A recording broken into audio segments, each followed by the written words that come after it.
teman-teman, assalamualaikum warahmatullahi wabarakatuh. Dewi Jun dan suami aku mau nge-vlog edisi anniversary lanjutan kemarin ya teman-teman.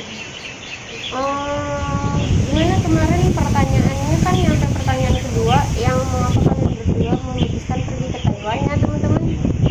Dan sampai aku menanyakan sama suami aku kenapa bisa memilih Taiwan gitu kan, dan sekarang aku mau minta jawaban dari suami aku. So, kenapa kamu memutuskan buat pergi ke Taiwan? Karena aku sudah merencanakan gimana maksudnya? hal yang terselubung.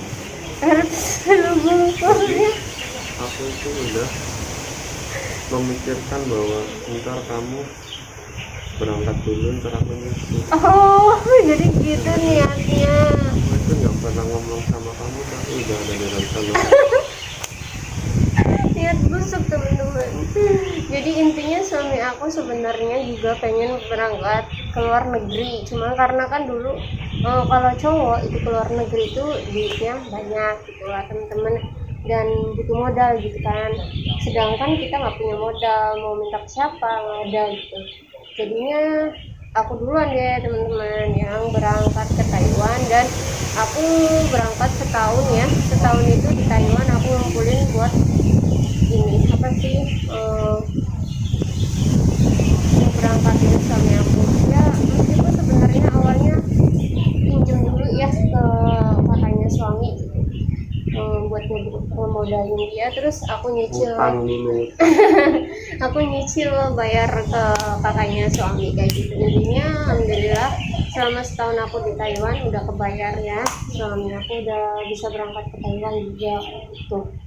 Oke, next lanjut ke pertanyaan ketiga. Apakah kalian betah kerja di Taiwan? Betah nggak betah harus tetap dijalani. Kenapa bisa gitu? Betah nggak betah? Sebenarnya kita itu maunya pulang. Maunya pulang. Sebenarnya Emang kita udah berapa lama sih di Taiwan? semua anak rantau itu tujuannya pulang ke kampung halaman. Pengennya gitu. Terus? Cuma satu yang buat aku pasti pulang itu kalau di rumah aku udah punya usaha. Dulu aku cita-cita aku berangkat dulu itu rumah dulu ya. Rumah alhamdulillah udah. Dan sekarang aku berani pulang kalau di rumah udah ada usaha.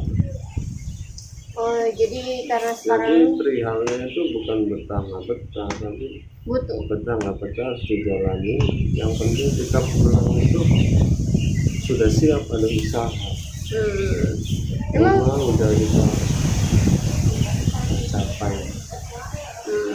jadi rumah udah ada, tinggal mikirin buat usaha. Berapa lama kamu di Taiwan sekarang? Itu 4 tahun. 4 tahun. 4 tahun kamu udah suami dan istri, udah kecapai rumah. Oke, rumah udah ada ya teman-teman intinya, dan kita lagi ngelanjutin masih di Taiwan itu lagi ngumpulin buat model usaha di rumah itu, biar nggak ada cita-cita buat berangkat ke Taiwan lagi ya teman-teman. Ya kan, nggak mau kan berangkat lagi kan, udah kan cukup kan. Sekali jalan aja gitu teman-teman, biar nggak berangkat lagi kayak gitu. Oke, next ke pertanyaan selanjutnya ya. Apa sih? Itu pertanyaan dari Bagaimana perasaan kalian jauh dari anak dan keluarga karena tinggal di Taiwan? perasaan aku Anak ditinggal dari kapan? ya dari aku berangkat. Iya, berapa tahun? Anak kamunya berapa tahun? Lagi kamu berangkat? Anak aku 3 tahun, berapa 2 tahun? 2 tahun. Dia ninggal anak dari umur 2 tahun, sedangkan aku 1 tahun. Nah, pas hari itu juga berangkat ke Taiwan ya. Lanjut pertanyaan yang tadi ya teman-teman, gimana perasaan kalian jauh dari anak? Apa sedih atau gimana? Kalau menurut aku sedih banget ya teman-teman, karena aku meninggalin anak dari umur 4 bulan ya teman-teman, 4 hampir 5 bulan gitu. Aku di PT-nya itu lama teman-teman, di PT yang mau aku berangkat berangkat ke Taiwan itu lama ya, sekitaran 7 bulan. Aku di PT-nya tuh 7 bulan teman-teman, lama banget karena dulu ada faktor PT-nya itu di blacklist atau apa boleh berangkat ngeberangkatin orang lah gitu. Jadi aku cukup lama juga ya waktu itu, 7 bulan aku perjuangannya di PT. Kemudian aku berangkat di usia anak aku pas hari itu juga umur 1 tahun. Jadi ya alhamdulillah sih, anak aku kalau tiap malam itu kan aku telepon gitu kan ya, tapi sering nanyain mama kapan pulang gitu, mama pulang sih, apalagi kan 5 bulan, usia apa sih 5 bulan ngerti apa gitu ya. Tapi alhamdulillah anak aku nurut sama aku, kalau misalnya dibilangnya nurut, terus kalau aku kayak gini nurut. Mungkin kalau anak kecil gimana sih, kalau disayang gitu mungkin perasaannya juga kan nyampe gitu ya nggak sih. Terus menurut kamu gimana perasaannya? Intinya aku sayang sama anak aku pengen ketemu juga, pengen ketemu sama kamu. Ya aku ingin ketemu, rindu, kangen, cuma ya harus gimana, kita jauh guys. Tapi yang aku pengobat rindunya adalah yang penting kita penuhin semua kebutuhan apa maunya. Kalau anak aku itu mama beliin ini kayak gitu, mama pengen ini BTS, suka banget kan sama tentang BTS apapun gitu teman-teman. Kita juga kan ada uangnya juga yang Iya, bisa di Taiwan. ada uangnya yang buat ngebeliin kayak gitu. Terus kayak gitu, mama nanti kamarnya pengen temanya BTS. Ya kamu juga masih kecil juga sukanya BTS. Ya ikutan teman-teman ya, teman-temannya kayak gitu juga kan dia pengen ikut-ikutan kayak gitu. Oke, next ke pertanyaan berikutnya ya teman-teman. Pernah nggak sih kalian selama LDR di Taiwan itu bertengkar hebat karena ada pihak ketiga? Pernah nggak? Aku belum disiapin jawabannya. Kenapa belum disiapin jawabannya? Ini refleks kalau pertanyaan vlog langsung. Jawabannya, pertanyaannya kenapa? Pernah nggak bertengkar? Enggak. Pernah bertengkar hebat enggak? Karena pihak ketiga. Pihak ketiga tuh misalnya akunya selingkuh atau ada yang nggak deketin, atau kamunya tuh ada yang nggak deketin kayak gitu. Pernah enggak gitu sama LDR di Taiwan? Karena kan Taiwan itu kan syahdu gitu kan, banyak yang meskipun udah suami istri terus tapi kan dia itu apa namanya nyeleweng apa kayak gitu. Kita pernah nggak dapat area kayak gitu? Apakah yang nyeleweng, yang syahdu itu bagi orang-orang yang ganteng guys, good looking. Kalau aku kan nggak good looking, jadi gimana ya, kalau ganteng itu bisa lah syahdu. ya ampun. Tapi kalau aku mengkhawatirkan istri aku guys, soalnya istri aku kan good looking. Aduh. Takut dia tergoda. Yang penting good looking guys, urusan satu nggak satu di Taiwan kalau good looking itu beres tuh. Dikirimin sambal sama mama. Aduh, iya, dikirimin Ya, sambal. pokoknya satu nggak satu itu yang nggak good looking itu, ya yang penting kerja aja yang rajin.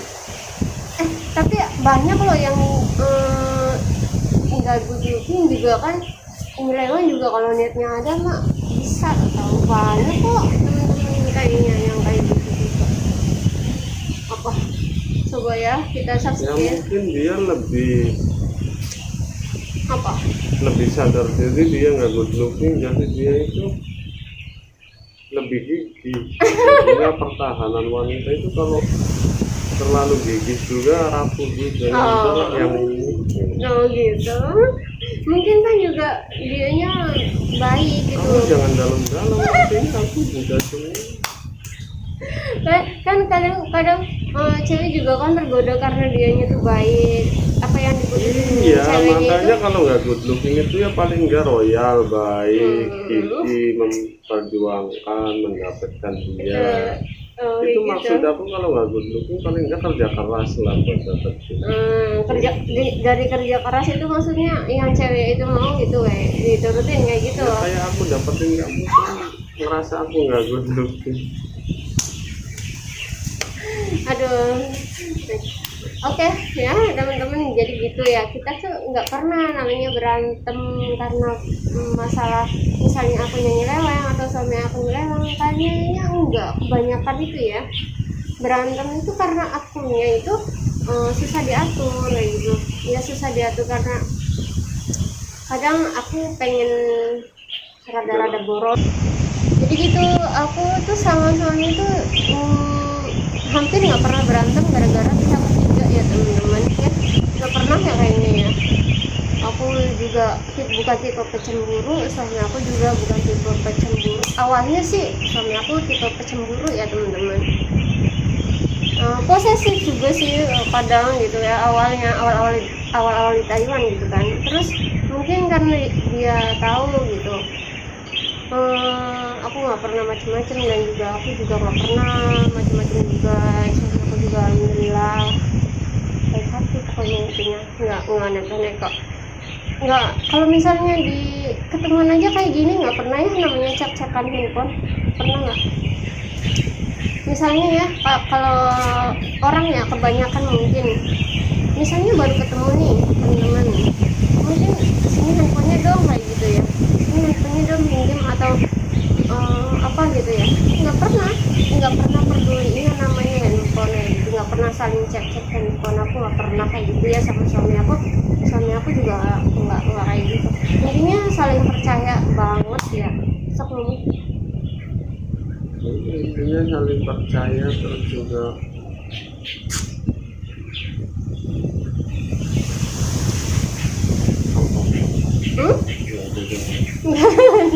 Katanya dia no comment. Kenapa no comment? Intinya percaya ya sama aku ya, gitu.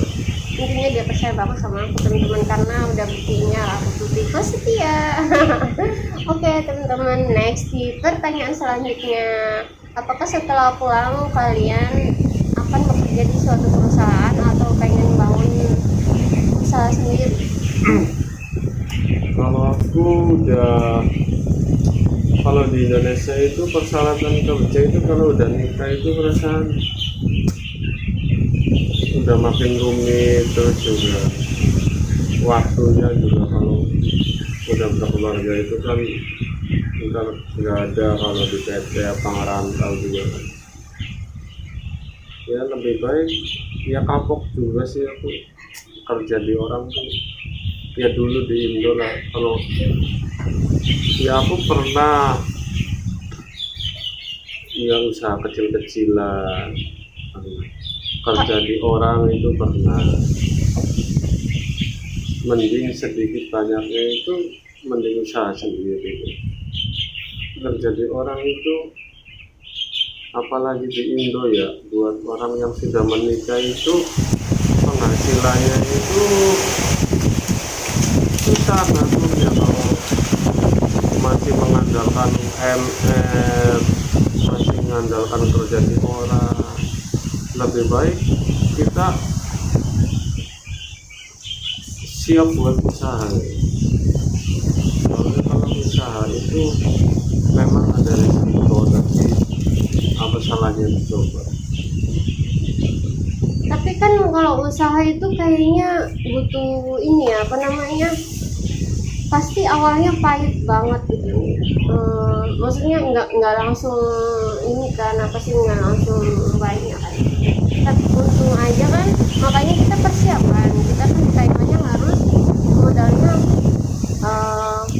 agak banyak gitu, maksudnya biar bisa, meskipun kita lagi ngerintis usaha di rumah gitu kan ya teman-teman, ada uang buat tiap harinya gitu, karena kan kita nggak mungkin langsung besar usahanya gitu. Jadi yang penting kita masih ada uang buat tiap harinya gitu ya kan.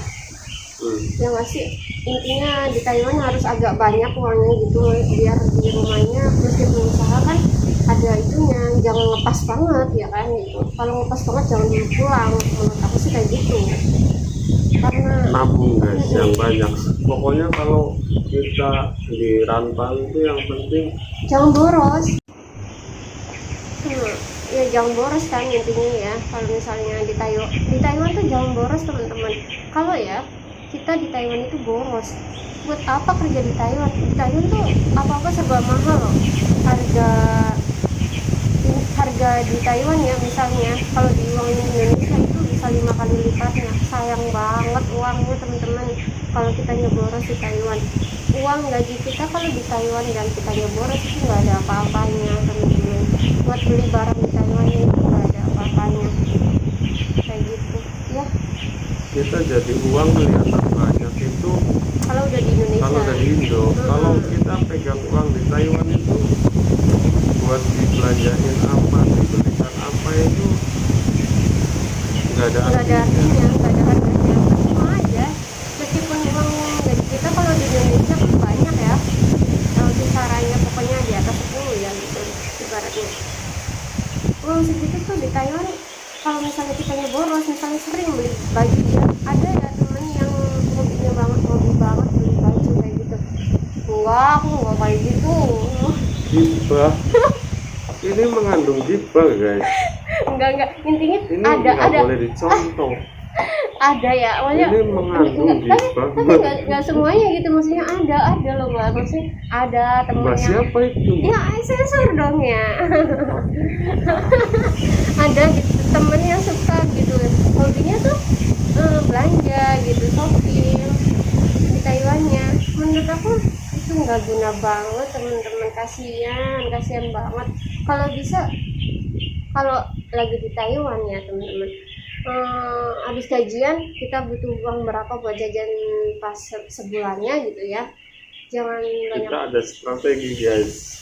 Ini juga buat Iya pendidikan benar-benar kalian semua ya, yang ada di Taiwan, yang ada di Taiwan biar hemat, kayak aku. biar hemat, biar kayak Oh, kita iya. gitu, kayak aku. Aku nggak mau ceritain aku sudah dapat apa, tapi paling nggak ini bermanfaat guys. Jadi triknya itu kalau kita gajian itu kita jangan didiemin guys. Uang itu jangan disimpan di mes apa di mana. Itu ntar sedikit pasti sedikit demi sedikit ambil. itu gatel. Jadi yang penting asal kita uang bulanan itu belanja buat bulanan kita sampai gajian itu kita harus dibelikan dulu, dan pada hari itu juga gajian kita harus cepat dikirimkan guys. Jangan sampai uang itu diam di mes. Kalau diam di mes pasti kita itu banyak pengennya guys. Itu trik saya dan istri saya. Kalau habis gajian hari itu detik itu kita OTW kirim kampung. Oh iya, soal pulsa bulanan ya teman-teman, kuota bulanan ya. Ya nggak apa-apa, itu bagus juga kok.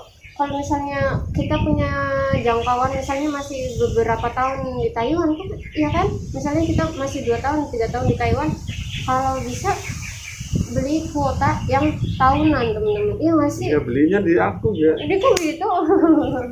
Sensor. Kan gitu ya teman-teman.